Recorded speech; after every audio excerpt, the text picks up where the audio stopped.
안녕하십니까. 새벽설교 마지막 시간입니다. 오늘은 하나님의 인도하심에 반응하는 삶, 하나님의 인도하심에 반응하는 삶이라는 제목으로 하나님 말씀 증가하겠습니다. 2012년 제가 이렇게 화면에 있는 모습처럼 아픈 적이 있었습니다.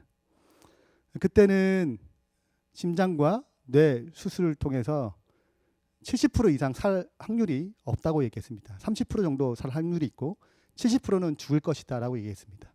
저희 부모님까지 다 올라오셨어요. 이때 다행히도 수술이 잘 되고 이런 고난의 시간 동안에 제가 좋아하게 된 성경책이 하나 있습니다. 제가 제일 먼저 좋아하는 책은 로마서입니다. 로마서는 저를 죄인에서 의롭게, 죄에서 구원하신 하나님의 그 사랑과 구원의 확신을 갖게 한 책입니다. 복음에 대해서 정확히 알게 한 책입니다. 그래서 너무 사랑하고 교회에 소설교를 할 때마다 가장 첫 번째 하는 설교가 로마서를 가지고 설교를 했습니다. 이어서 좋아하게 된 책은 요한계시록입니다. 요한계시록을 좋아하게 된 중요한 이유는 로마서만 가지고는 내가 왜 이 재림교회에 있어야 되는지 정확히 알지 못했습니다. 재림교회에 있어야 될 중요한 이유를, 분명한 이유를 알게 한 책이 요한계시록이었습니다. 그 다음에 이 아픔을 통해서 새롭게 좋아하게 된 책, 제가 스스로 생각하기를 구약의 로마서, 구약의 요한계시록이라고 불리는 저 스스로 얘기하는 것입니다. 이 책이 무엇일까요? 이 책은 바로 전도서입니다. 전도서는 제 마지막 12장에는 종말을 얘기하면서 시대적 종말이 아니라 개인의 종말을 다룹니다. 그 개인의 종말을 다루는 언어들이 종말론적 언어를 사용해요. 계시록의 첫 번째 시작은 인생은 헛되고 헛되면 모든 것이 헛되다라고 시작합니다. 그리고 제일 마지막 부분에 일의 결과를 다 들었으니 하나님을 경외하고 그의 명령을 지킬지어다. 이것이 사람의 본분이니라 라고 끝을 맺고 있습니다. 다른 말로 하자면 전도서의 주제는 허무한 인생의 해답이신 하나님을 경외하라라는 것입니다.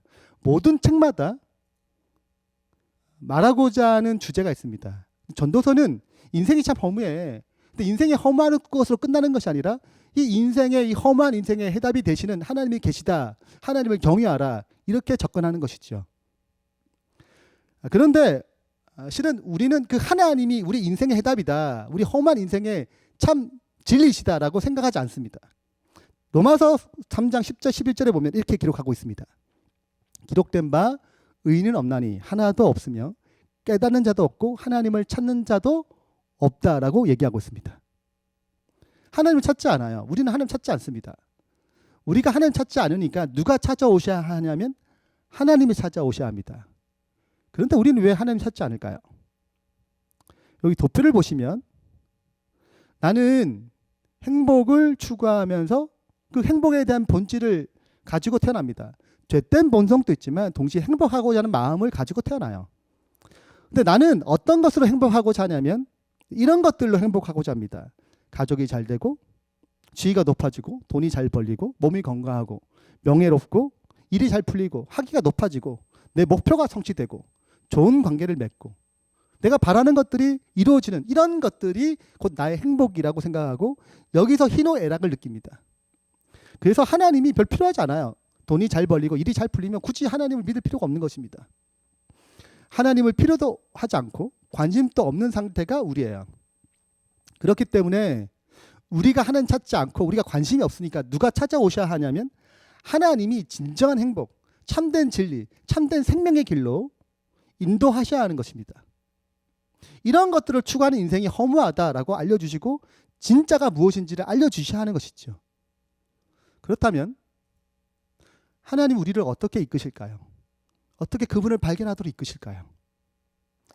전도서 3장이 바로 여기에 대한 해답을 가지고 있습니다.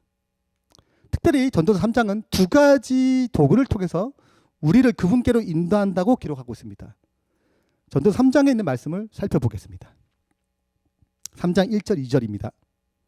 천하의 범사가 기한이 있고 모든 목적이 이룰 때가 있나니 날 때가 있고 죽을 때가 있으며 심을 때가 있고 심은 것을 뽑을 때가 있으며, 자, 천하의 모든 일에 범사에 기한 때가 있습니다. 씨를 뿌릴 시간이 있어요. 봄에 뿌리고 가을에 거두죠. 아이를 임신하면 약 10개월이라는 시간을 걸립니다. 이렇듯 기한이 있고 그 목적이 이룰 때가 있는 것입니다. 두 번째는 이렇게 얘기합니다. 내가 심중에 이르기를 인생 일에 대하여 하나님이 저희를 시험하시리니 저희로 자기가 짐승보다 다름이 없는 줄을 깨닫게 하려 하심이라 하느라. 자, 하나님께서 우리에게 시험을 허락하시는데 그 시험의 목적은 우리가 짐승과 같은 별 볼일 없는, 별 차이가 없는 사람임을 깨닫게 하려 하시는 것이죠. 그래서 이러한 일을 통해서 하나님께서 하시고자 하는 목적이 무엇인가? 무릇 하나님이 행하시는 것은 영원히 있을 것이라 더할 수도 없고 덜할 수도 없나니 하나님이 이같이 행하심은 사람으로 그 앞에서 경외하게 하려 하심인 줄 내가 알아도다. 자, 이런 일을 통해서 궁극적인 하나님의 목적은 험한 인생의 해답이신 하나님을 경외하도록 이끈다는 것이지요. 내용을 다시 한번 정리하겠습니다. 자, 하나님께서 우리를 이끄시는 도구 두 가지를 전도서 3장은 얘기하고 있습니다. 첫 번째는 바로 때입니다. 때. 천하 범사의 기한이 있고 모든 목적이 이룰 때가 있다고 얘기했어요. 예수님께서도 때가 참에 그 아들을 보내사 여자에게 나게 하시고 때가 차서 예수님이 오셨습니다. 적절한 시기가 있는 것이죠. 이스라엘 백성이 출애굽할 때도 그 때가 있었습니다. 때가 되어서 모세를 보내셨어요. 바벨론의 포로 잡혔을 때 70년이 찾아 그들을 다시 예루살렘으로 인도하셨습니다. 하나님께서는 우리를 구원하는 계획, 때가 있는 것이지요. 두 번째는 시험입니다. 두 번째 하나님께 우리를 이끄시는 도구가 시험입니다. 3장 18절에 내가 신중에 이르기를 인생 일에 대하여 하나님이 저희를 시험하시리니 저희로 자기가 짐승보다 다름이 없는 줄을 깨닫게 하려 하심이라 하노라. 하나님께 우리에게 시험을 허락하십니다. 그리고 시험을 통하여 내가 내 마음이 낮아지고 내가 더 탁월한 것이 아니고 나는 짐승과 별 차이 없구나라고 생각하게 만드는 것입니다. 실제적으로 성경에 짐승처럼 된 사람이 있습니다. 그 사람이 다니엘 4장에 나오는 느부갓네살 왕입니다. 느부갓네살 왕은 이 모든 만국이, 이 모든 힘이 나로부터 시작되었다. 이 천하 만국이 나의 권력과 나의 능력으로 이루어졌다라고 교만하며 자기를 자랑할 때에 꿈을 꾸게 하셨죠. 그리고 다니엘이 해석해 줍니다. 왕이시여, 이 모든 것들이 하나님이 주신 것입니다. 마음을 겸손히 하시고 하나님을 바라보세요. 그러나 느부갓네살 왕은 그 마음을 교만하게 만들었고 결국 7년 동안 짐승처럼 사는 병에 걸렸습니다. 때마침 다시 하늘을 우러러 본즉 총명이 돌아옵니다. 짐승처럼 마음을 낮아졌을 때 그는 다시금 하나님을 찾게 되었지요. 자, 이 내용을 좀 정리해 보겠습니다. 자, 나는 관계나 성공이나 가족이나 지위나 돈, 몸 이런 것들로 행복을 찾고자 합니다. 이것이 내가 내 인생의 가장 중요한 목표처럼 생각하는 것입니다. 이런 인생에게 하나님이 때와 시험을 허락하시는 것이죠. 그래서 때와 시험이 찾아오게 되면 내가 의지했던 것들, 내가 기대했던 것들, 나 희록 애락의 전부였던 것들이 무너집니다. 그리고 마음이 낮아집니다. 그때 누굴 발견하게 되냐면 하나님의 인도하심을 보게 되는 기회가 생기는 것이죠. 욥은 이 사실을 이렇게 고백했습니다.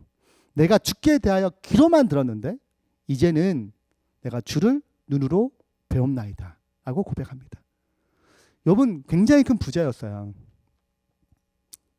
그렇지만 그 부자였을 때 하나님 굉장히 잘 경외했습니다. 당대에 욥 같은 사람이 없다고 하나님이 직접 말씀하셨어요. 그럼에 불구하고 욥은 부족한 것이 있었습니다. 자신도 잘 알지 못하는 부족함이 있었어요. 사탄에 의해서 그의 시험이 찾아오자 그 모든 것들을 잃어버렸습니다. 자녀가 잃어버렸고 그의 재물이 다 날아갔고 다 사라져 버렸어요. 마치 하나님이 재앙을 내린 것처럼 보였습니다. 그리고 몸에 질병까지 생겼어요. 사람들과 격리가 일어났습니다. 그 시련의 끝에 마침내 하나님을 더 깊이 만나게 되고, 전에는 귀로만 들었던 하나님이었는데 이제는 눈으로 보는 하나님으로 그를 더 성숙하게 되는 계기가 생겼습니다. 이 그림에 보게 되면 요한복음 4장의 사마리아 여인을 만나는 장면이 생각날 것입니다. 예수님이 이 여인을 만나기 위해서 의도적으로 가셨습니다. 사마리아를 통과하여야 하겠는지라고 마음을 먹으셨어요. 이 여인을 만나기 위해서입니다. 이 여인을 만나려면 시간이 필요해요. 아무 데 만날 수 없었어요. 사람이 잘 오지 않은 정오의 때 가셔야 했습니다. 그리고 이 여인은 5번의 이혼의 상처가 있었습니다. 그러나 그런 상처를 통해서 그냥 하나님에 대한 나라를, 하나님께 예배드리는 것이 무엇인지, 메시아를 소망하는 마음이 생겼어요. 이 여인에게 예수님 찾아가시고 그 여인을 만나자 그 여인은 변화됐습니다. 때가 있고 시험을 통해서 그 여인의 마음을 주님께로 이끌어가는 역사가 일어난 것이지요. 제가 처음으로 담임을 맡게 되었을 때, 담임을 맡게 되면 첫 번째 하는 일이 3월 달부터 신방을 다니는 것입니다. 각 성도님들의 집을 방문하고 성도들을 알고 사귀는 시간을 갖는 것이죠. 근데 수석 장로님께서 저한테 이런 말씀하셨습니다. 어떤 회사로 가는데 저한테 뭐라고 얘기하셨냐면, 목사님, 다른 분은 다 전도 못해도 이분만큼 전도해 보세요. 이분만큼은 전도하면 다 필요 없습니다. 그만큼 중요한 분이라고 얘기하는 거예요. 궁금했습니다. 그래서 그 회사에 찾아갔고, 회장님이시더라고요. 아내는 저희 교회 집사님이고 이분은 불교 신자였습니다. 태어날 때부터 공을 많이 들여서 태어났어요. 그리고 보통 불교 신자라면 그냥 뭐 절에 한 번씩 갈 뿐 책을 읽지 않잖아요. 그분 앞에는 불교 경전이 펴져 있습니다. 제가 방문했을 때 그 회장님이 웃으시면서, 인상도 너무 좋아요. 웃으시면서 얘기를 하셨습니다. 저와 저 아내는 각자의 종교를 존중하기로 했습니다. 목사님, 굳이 저한테 전도하려고 애쓰지 마세요. 그런 뉘앙스로 저한테 접근하셨어요. 뭐 제가 뭘 하겠어요. 그냥 기도하고 나왔어요. 그런데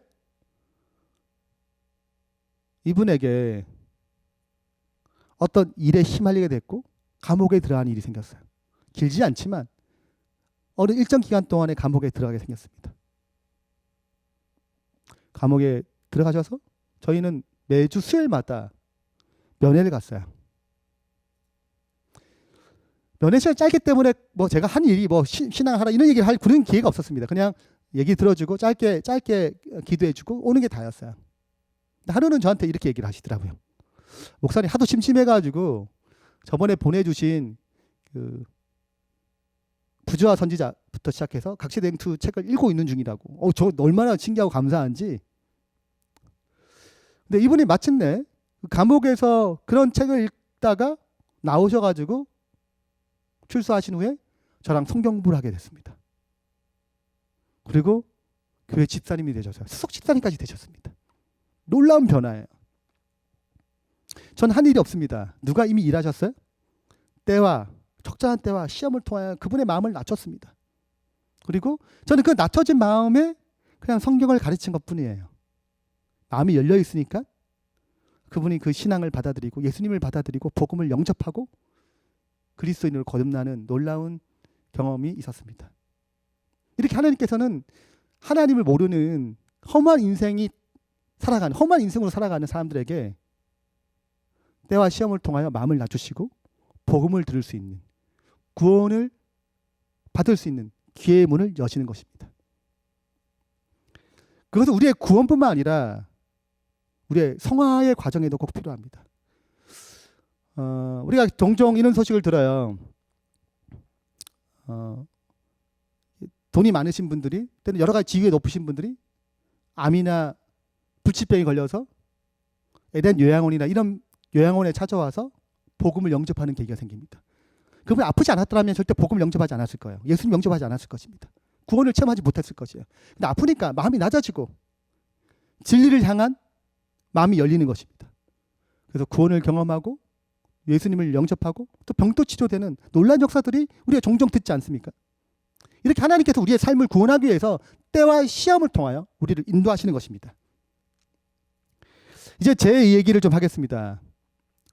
제가 2012년 3월 5일 날 비행기를 타고 필리핀 향학을 하도록, 유학을 가도록 계획을 다 잡아놨습니다. 제가 2011년 한 교회에서 이제 사역을 하며 마무리하면서 제가 몸이 좀 안 좋았어요. 근데 때마침 뒤늦게 필리핀 향학 자리가 한 자리가 비어 있다는 것입니다. 그래서 기도도 하고 하나님 인도하심인지 생각해보고 또 부탁한 다음에 하나님 인도하심이 있겠다 생각하고 필리핀으로 유학을 가기로 결정했습니다. 모든 짐이 IRS 쪽으로 짐이 붙여졌어요. 자동차도 사고 모든 것이 다 준비를 다 했습니다. 근데 가기 전날 3월 4일 날 3월 5일 날 출발하는데 3월 4일 전날 몸이 너무 안 좋은 거예요. 숨이 막히고 숨도 잘 못 쉬겠고 취한 것 같고 이러다가는 비행기도 못 탈 것 같아요. 몸이 너무 안 좋았습니다. 그래서 3월 4일 날 일요일이에요. 일요일 날 문을 여는 곳 36 의료원에 찾아갔습니다. 그리고 진단을 해봤더니 심각하다는 거예요. 제가 어릴 때 류마티스 병이 걸린 적이 있습니다. 이것이 이제 심장 판막에 붙어가지고 심장에 문제가 생겼다는 거예요. 빨리 입원해야 된다는 것입니다. 그때부터 제가 숨을 못 쉬겠어요. 산소 호흡기를 꼈습니다. 산소 호흡기를 껴도 더 이상 숨을 못 쉬겠습니다. 그래서 결국 인공호흡기를 껴야 했어요. 그때부터 제가 의식이 없습니다. 그 후의 일은 저희 집사람이 이야기해요. 심각해졌습니다. 너무 심각해서 중환자실로 들어갔어요. 인공호흡기를 끼는데 피가 다 터져 나와가지고 이제 굉장히 응급 상황들이 여러 번 생겼습니다.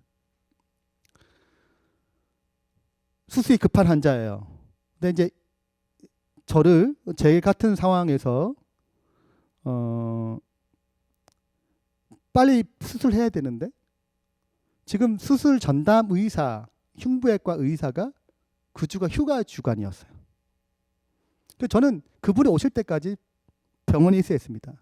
제가 만약에 더 좋은 병, 다른 병으로 가려면 가는 도중에 죽을 수 있는 확률이 높았기 때문에 인공호흡이 너무 이제 심각해져서 다른 앰뷸런스 타고 다른 병으로 갈 수가 없었어요. 그리고 진단한 결과 제가 갖고 있는 심장의 문제가 너무 크기 때문에 이것은 뭐 삼성병원에서도 5번 정도 있을까 말까 하는 그런 심장에 대한 질병이에요.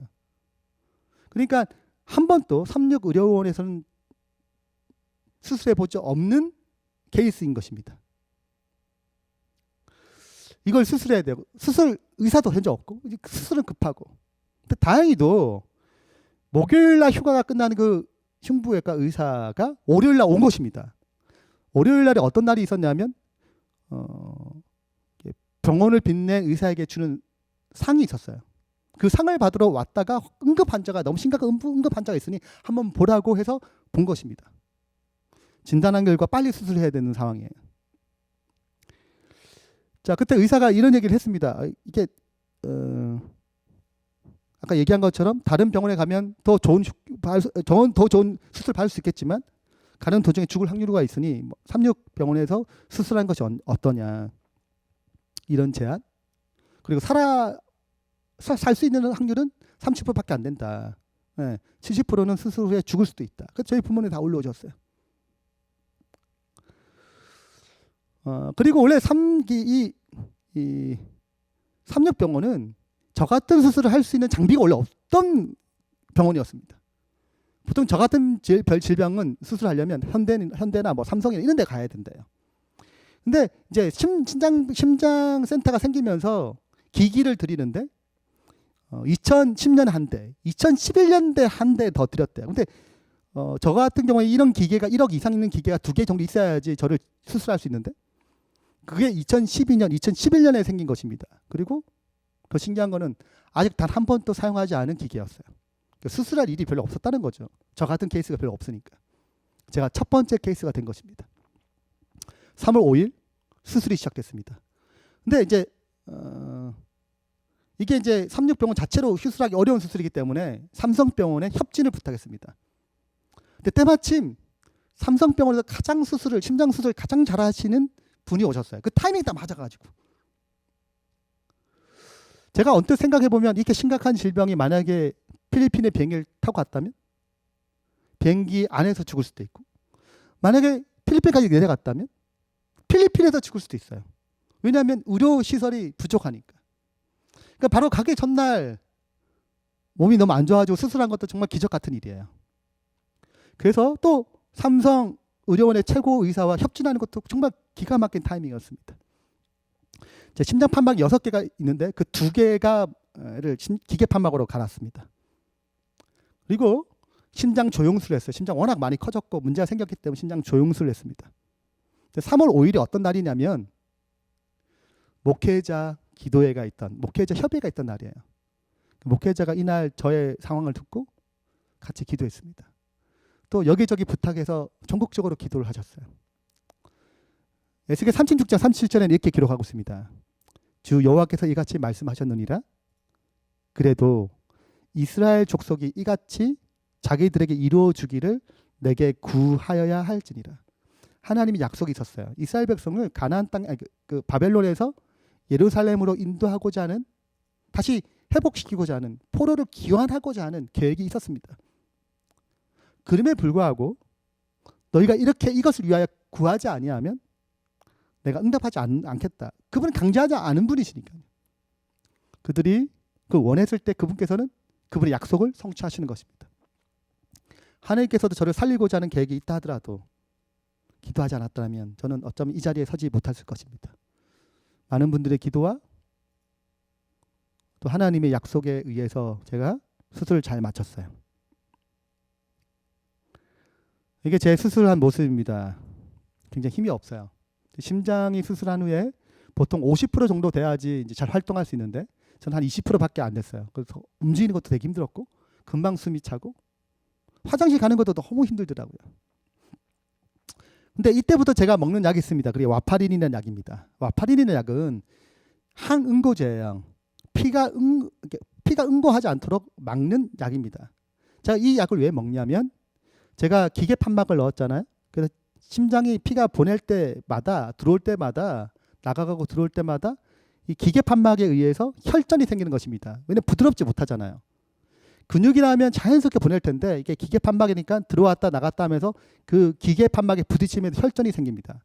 혈전이 돌다가 이런 데 막히면 이제 병이 뇌출혈이나 뭐 뇌에 관련된 질환이 생기는 것이죠. 그렇기 때문에 제가 약을 먹어야 돼요. 이렇게 응고되지 않도록. 그래서 보통 제가 2.5에서 뭐 3.5 요 사이에 이렇게 피가 응고되지 않도록 보통 사람보다 2배, 3배 정도 피가 잘 응고되지 않습니다. 근데 이 약을 먹는데 가장 또 방해되는 것이 뭐냐면 비타민 K예요. 비타민 K가 응고제거든요. 그래서 이거를 많이 들어간 것이 다 푸른 채소에 들어 있습니다. 그 채소를 많이 먹으면 안 돼요. 이걸 먹으면 또 응고가 되기 때문에 그렇습니다. 그래서 저희 재림교회는 채식주의인데 채식을 좀 멀리하는 상황이 생긴 것이죠. 3월 22일입니다. 목요일. 이날 퇴원을 했습니다. 이제 제 심장이 좋지 않으니까 운동을 하면서 회복하는 시간이 필요했어요. 3월 26일입니다. 3월 26일 날 제가 이제 매일 걷다가 3월 26일에 비가 막 내렸어요. 그래서 저는 걷고 싶은데 비가 내리니까 실내에 걸어야 되잖아요. 그래서 저희 집사람과 함께 마트로 갔습니다. 마트에서 이제 장을 보면서 제가 걷는 것이죠. 근데 제가 좀 걸었는데 너무 힘든 것입니다. 그래서 제가 자리에 앉았습니다. 그리고 저희 집사람 보고 장을 보라고 그랬어요.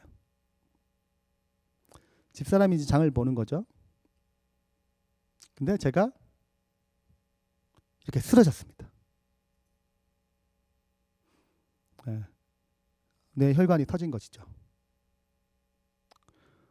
사람들이 몰려오고 119를 부르고 저는 의식 없이 다시 삼육병원에 입원하게 됐습니다. 문제가 좀 심각한데요. 왜냐하면 피가 터졌어요. 그럼 이제 피를 말려야 되는데 제가 약을 먹습니다. 와파린의 약을 먹잖아요. 그건 응고하지 않도록 하는 약입니다. 근데 지금 뇌출혈은 피가 터졌으니까 이 약을 먹지 않아야 돼요.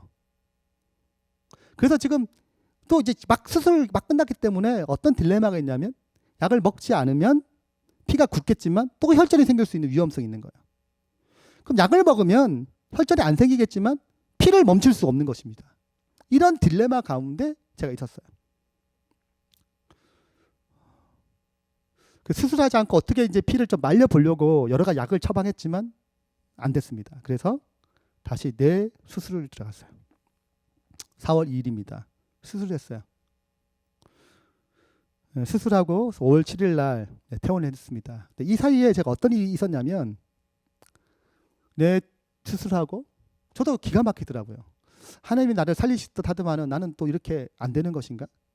그리고 뇌 수술한 다음에 어떤 문제가 있었냐면 기억이 잘 안 나는 거예요. 그 후유증이 지금도 좀 있습니다. 기억이 잘 안 나요. 그리고 제가 교회 다녔을 때 친했던 집사님들이 방문을 왔었는데 이름이 기억 안 나는 거예요. 목사님 제 이름이 뭐예요? 이름이 기억 안, 얼굴은 알겠는데 이름이 기억 안 나는 것입니다. 그 한 집사님이 저한테 물었어요. 목사님 성경이 몇 권이에요? 그래서 제가 100권이에요. 100권 이렇게 얘기했다고 합니다. 성경 100권이라고 하는 사람이 지금 성경을 가리키고 설교를 하는 것이죠. 저희 집사람은 이렇게 생각했대요. 아, 이제 목회는 끝났구나. 목회는 다 했구나. 이제 어떻게 먹고 살아야 되나. 뭐 이런 생각을 했답니다. 집사람이 참 고생이 많았어요. 제가 아픈 동안에 또 제가 1년 휴학을 했거든요. 휴직을 했거든요. 그런 가운데 많은 고생을 했습니다. 자, 이런 여러 가지 가운데 하나님께서 저의 삶을 새롭게 하는 계기를 만드셨어요. 이것이 제가 수술했던 모습이고 이때 또 제가 전도서를 읽으면서 하나님께 내 삶을 어떻게 인도하시느냐 다시 붙잡는 계기가 됐습니다. 욥기에 보면 이렇게 기록하고 있습니다. 나의 가는 길을 오직 그가 아시나니 그가 나를 단련하신 후에는 내가 정금같이 나오리라. 제가 수술한 후에 목회를 할 수 없어서 1년 동안 휴직계를 냈습니다. 이 기간 동안에 참 하나님 놀라운 섭리가 있었어요. 네. 저는 필리핀의 향학을 꿈꿨고 여러 가지를 기대했지만 그분의 계획은 다른 데 있었습니다. 그래서 좋은 분들을 또 좋은 집사님들을 만나가지고 제자 훈련을 하게 됐고 또 제자 훈련이 잘 되어서 13개 나라에 제자 훈련할 수 있는 기회도 생겼고 또 이 제자 훈련을 기반된 교회도 개척할 수 있는 축복을 누렸습니다. 만약에 제가 이때 이런 일을 겪지 않았다면 실은 하나님 더 깊이 체험하거나 하나님 놀라운 어떤 역사에 참여하지 못할 수도 있습니다. 그분이 저의 삶을 더 성숙하도록 이끄신 것이죠. 결론을 맺겠습니다. 하나님께서 우리를 구원하시고 성화시키기 위해서 때와 시험이라는 도구를 통해서 우리를 이끄십니다. 근데 때와 시험을 통해서 우리를 찾아오시지만 그래서 우리를 어떤 기대했던 것들 다 무너뜨리고 그분을 바라보게 만들지만 그 때와 시험 자체가 우리를 성화시키거나 우리를 구원시키는 것은 아닙니다. 그것은 이러한 상황이 생길 때 내가 하나님의 사랑이 이끄심에 믿음으로 반응할 때 올바르게 반응하게 될 때 삶의 변화가 일어나는 것입니다. 저와 여러분의 삶 가운데 어려움이 있을 수 있습니다. 어떤 시험이 올 수 있어요.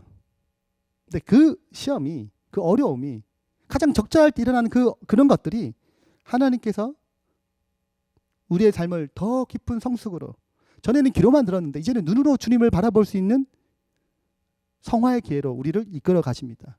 우리의 삶 가운데 하나님의 그런 이끄심에 올바르게 반응함으로 주님을 더 깊이 알아가고 주님 안에서 변화되는 신실한 주의 백성 되길 바라면서 말씀 마치겠습니다.